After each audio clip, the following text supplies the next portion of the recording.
All right, so get ready, because today we're diving into the world of Let's vectors. go. Yeah, I know. Sounds a little physicsy, right? It does.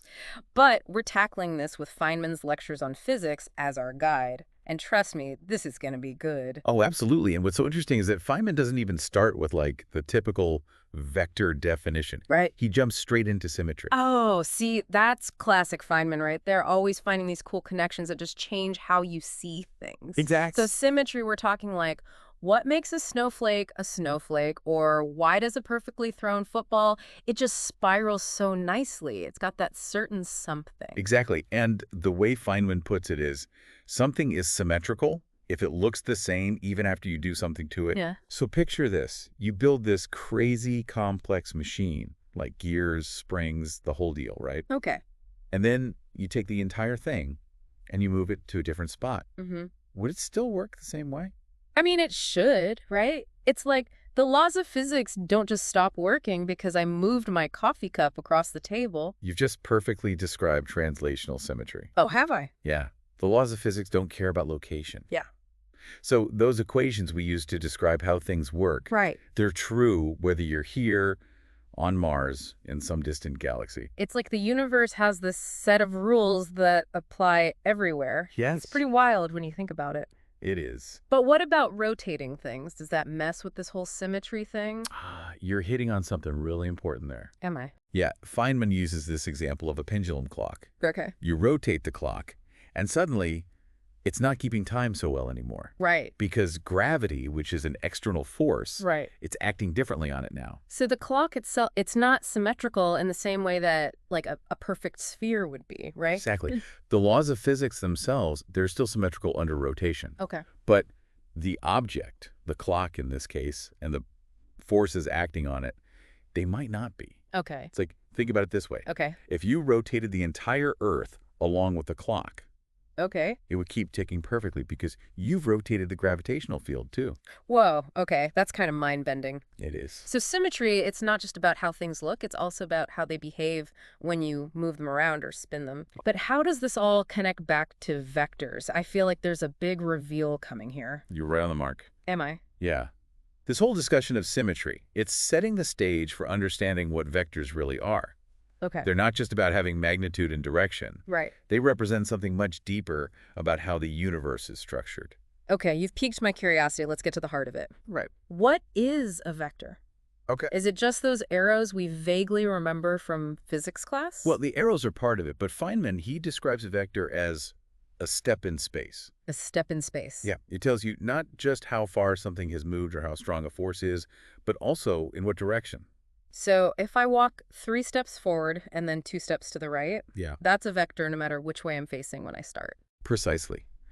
That step in space, that combination of distance and direction, Okay. that's the vector. Okay. Now, how you describe it, Uh-huh. that might change depending on your perspective, right? Right. North, south, east, west.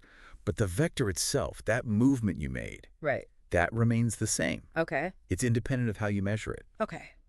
Okay, I'm starting to see like the beauty of vectors here. Yeah. But how do we actually use them? I'm guessing this is where all the math comes in. It does, but don't worry. Feynman, he wouldn't just like throw equations at us. Right. He wants us to really see how vectors work.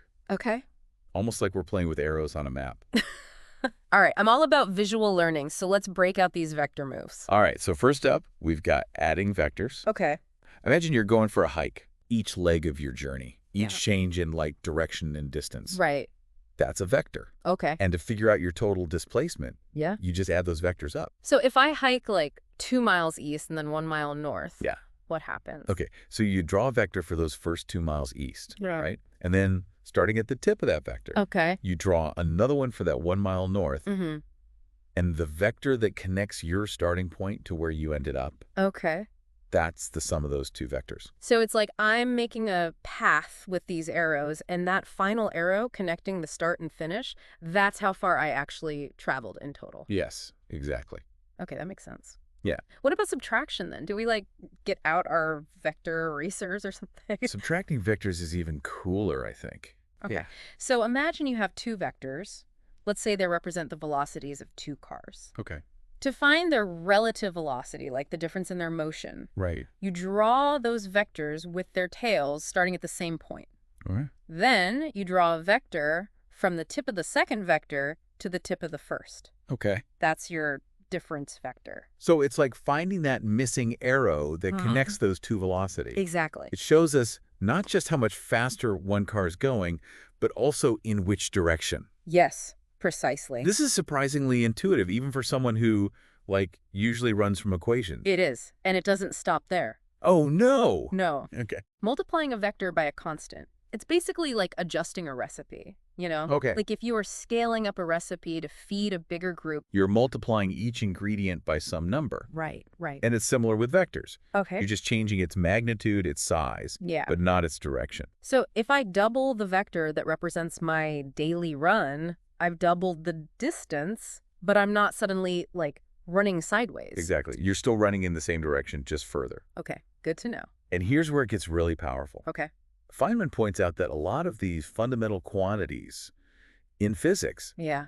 they're represented by vectors. Things like velocity, acceleration, force, momentum. So when we say, like, force is a vector, it's not just some textbook definition. Right. It means force inherently has this direction built into it. Exactly. It's not just some vague thing happening. Right. It's a push or a pull. Yeah. And that understanding, it adds a whole new level of meaning to physics. Okay. And even beyond physics. Yeah.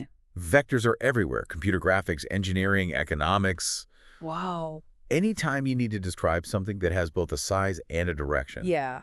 vectors are the tool you use. Okay, I'm convinced vectors are officially cool. They are? But what about the dot product? Okay. I remember it had something to do with multiplying vectors, but I never really got why we were doing it. Yeah, the dot product. It always seemed a bit mysterious. It's where we really start to see vectors in action. Okay. It goes beyond just like adding or subtracting them. Okay. It lets us see how much two vectors are working together or against each other. All right, now you've got my attention. Tell me more about this vector magic. Okay, so imagine pushing a heavy box across the floor. Okay. You're putting in a lot of effort. Right. But not all of that force is actually moving the box forward. Right. Some of it's probably going into the floor. Exactly. And that's what the dot product helps us figure out. Okay. It tells us how much of that pushing force is actually acting in the same direction as the box's movement, Oh, okay.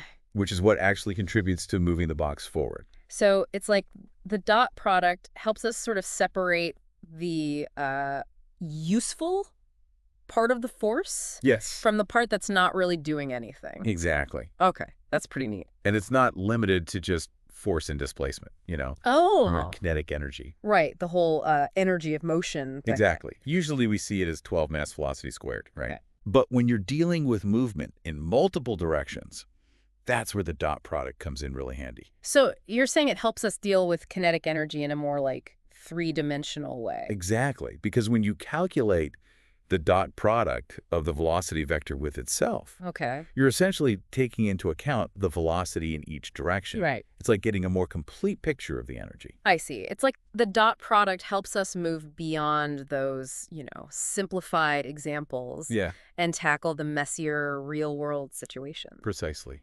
And it does it all with this really elegant bit of math. Right. It's amazing how it all ties together. It is. I gotta say, this has been eye-opening. Yeah. I used to think vectors were just this, like, mathematical hurdle to get over, Yeah, just a tool. but there's clearly so much more than that. They really are. They're like a language, a way of describing these fundamental relationships Right. that govern how the universe works, Yeah. They let us see the elegance beneath all the complexity. Exactly. So by understanding vectors, we're not just, like, crunching numbers. We're getting a deeper understanding of how physics itself works. Exactly. And what's exciting is we've really only scratched the surface here. Really? Oh, yeah. Feynman even mentioned something called the vector product. Okay. But he says we'll get to that later. Oh, there's always more to learn. Always. It's like he left us a little trail to follow. He did. Well, I guess we'll have to save that mystery for another deep dive. Another time. For now, I think our listeners are ready to tackle those vectors head-on, with a fresh perspective, and maybe even a new appreciation for physics. I hope so. It's always a pleasure diving into these topics. Absolutely. And listeners, remember, the quest for knowledge, it's a journey, It is. not just a destination. Keeps those brains buzzing. We'll catch you on the next deep dive.